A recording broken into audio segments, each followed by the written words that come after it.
Hey Advanced Orchestra, it was so great to see you guys on Monday. Before I even get started, for those of you who are new to the Advanced Orchestra, I am totally failing you, and that's my fault. I know that there's a lot to process because we're playing strings you're not used to. We're doing low twos, low ones, high threes, all these things that you have never done. And I feel like I just kind of threw you into the ocean and I was like, I hope you swim. So I have a whole plan for next week. We're going to go through kind of how all of these weird things work. We're going to have a chart.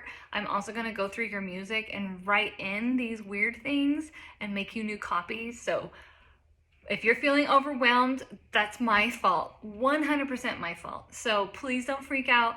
I'm hoping that with my plan, I'll make it make so much more sense next Monday. So just stick with me. I'm really sorry for throwing you into the ocean. If you had to miss, what we did is we started with Burst, which is our easiest one because there aren't any low twos or low ones or high threes.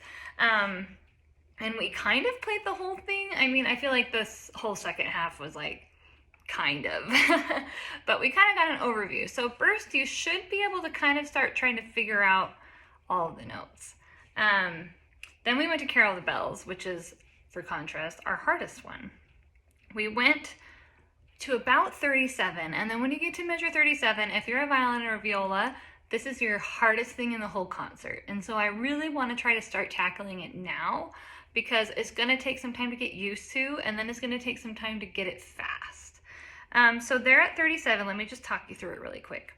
You have your regular 2, which is called high 2, but it's on your tape if you have tapes. Then you're going to have a high 3 for a C sharp. Sorry, this is for second violins and violas. I'll get to you first. You're going to have a high 3 for that C sharp. So that's going to be above your 3 tape. If you have a 4 tape, it's in between, but just above. Then you see it says L1 above the D sharp. You're going to do a low 1 there. So this is part of the insanity that made my new people drown. The low 1 is going to be below where your first tape is. So in between your first tape and like where the peg box is, okay? So you're gonna go 2, high 3, low 1, regular 1, and then the rest is normal. But that much is really hard, okay? So it's just gonna take a lot of getting used to do high 3 to low 1 to regular 1, right? If your first violin is a little different, you're gonna have your B, your C sharp is just a regular high 2, right where your tape is. So that, don't worry about that. Then you're gonna have a high 3 for the D sharp. Like I told them, it's just a little higher than your tape. And then you have a low 2 on the E string, but you guys are pretty used to that, okay?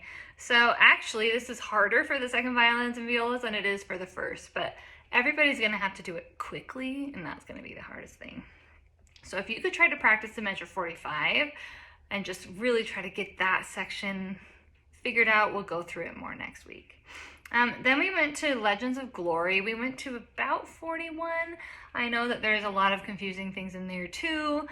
Again, I'm going to slow down and go through that next week. And then for El Toro, we went to about 27.